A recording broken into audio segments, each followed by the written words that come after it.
मैंने भी सुना है वो, और लोग मुझसे बार बार पूछ रहे हैं। कल भी हुआ था, पहले भी हुआ था, 2-4 महीने पहले भी आया था, 2-3 महीने पहले भी मेरे को सामने इस तरह की बात आई थी। तभी मैंने एक ही बात कही थी कि मेरे से इससे कोई संबंध नहीं है, और ना ही इस तरह की भाषा मैंने किसी से इस्तेमाल करी है, ना कोई मेरा मकसद रहा है उससे कोई। मैं किसी को, मेरे जिलाधिकारी मेरे अधिकारी हैं।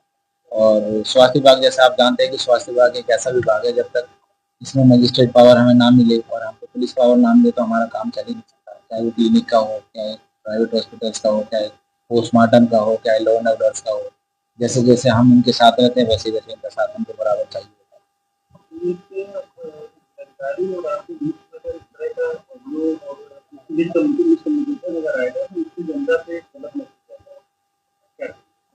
हम मैं वही बता रहा हूँ कि अभी मैं आज मीटिंग में गया था, तो वहाँ मीटिंग चल रही थी सीएम डैशबोर्ड की। वहाँ डीएम साहब मेरे से कह रहे थे कि आप तो एआई हो गए हो।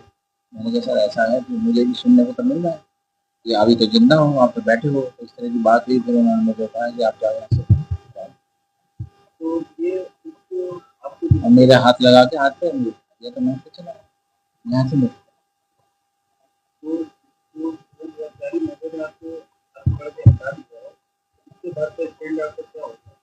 स्टैंड क्या है अभी मेरे, सीधी सी बात है भाई, मैं आज सीएमओ हूँ।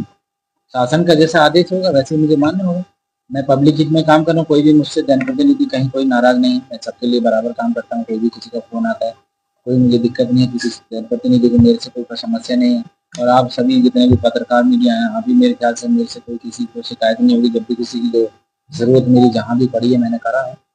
हाँ, इतना जरूर है कि आप देख ही रहे हैं, जैसे पहले वो जेम फार्मा वाला था, वो उल्टा सीधे काम कर रहा था। उसका बिल, उसकी बिड भी गलत थी। वो हमने 125 पेज की बना के डीएम साहब को भी दी है। वो सीबीआई से चार्जशीट की फर्म थी।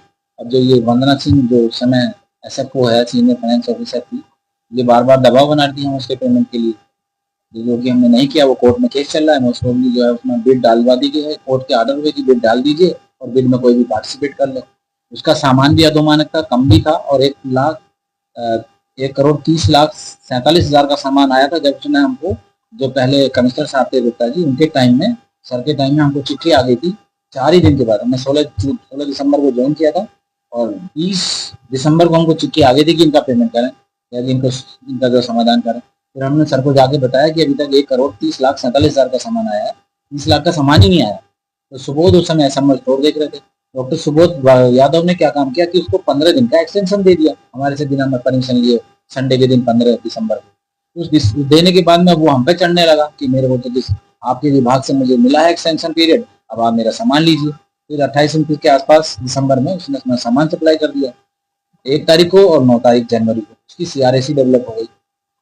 फिर वो पेमेंट के लिए हमको लड़ाई झगड़ा ये करता रहा। डीएम साहब के यहाँ शिकायत की, डीएम साहब ने हमसे कहा इसकी शिकायत की जो है जांच करके दीजिए।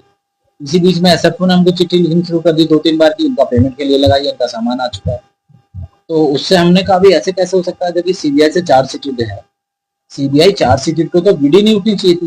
फिर बिड भी उसको गलत तरीके से दी गई। जो बाकी बिडर थे उनके सारे पेपर पूरे थे, उनका जो इनकम टैक्स रिटर्न था वो 3-3 साल का जो भी उसमें बिड की सेवा सत्य थी उसमें था, और इसको जो है केवल डीएम साहब के करेक्टर सर्टिफिकेट पे इसको दे दिया गया, जबकि ये सीबीआई चार्जशीट था।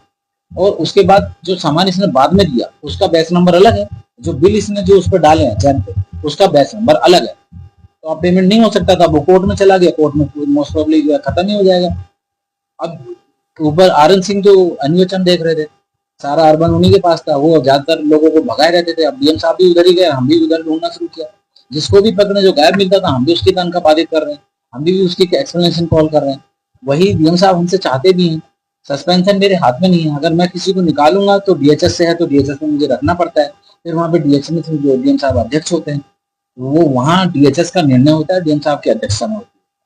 तो कुल मिला के ये है कि मैं किसी को एकदम से निकाल के थोड़ी भेज दूंगा, कल वो कोर्ट चले जाएगा। अभी सभी नहीं, अभी देखो हुआ क्या है कि जितने भी ये इस तरह के थे जो वहाँ चोर बाजारी कर रहे थे, मक्कारी कर रहे थे, घपला कर रहे थे, जैसे डॉक्टर सुबोध हैं, उनको वो क्लिनिक रजिस्ट्रेशन देख रहे थे। आप लोग मुझसे ज्यादा जानते हो कि अब तक कैसे चल रहे थे। एक भी हॉस्पिटल की हमको फाइल नहीं मिली, ना हार्ड कॉपी ना soft copy.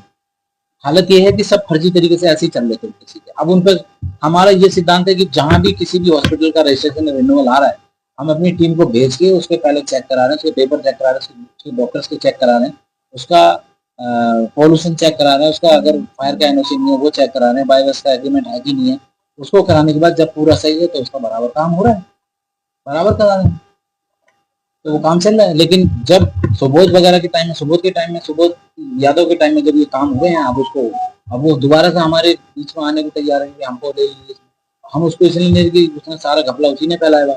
Are N Singh वहाँ एनएचएम में जो लोगों को भगाए रहते थे, डॉक्टरों को महीना महीना उनकी तनख्वाह निकालते थे,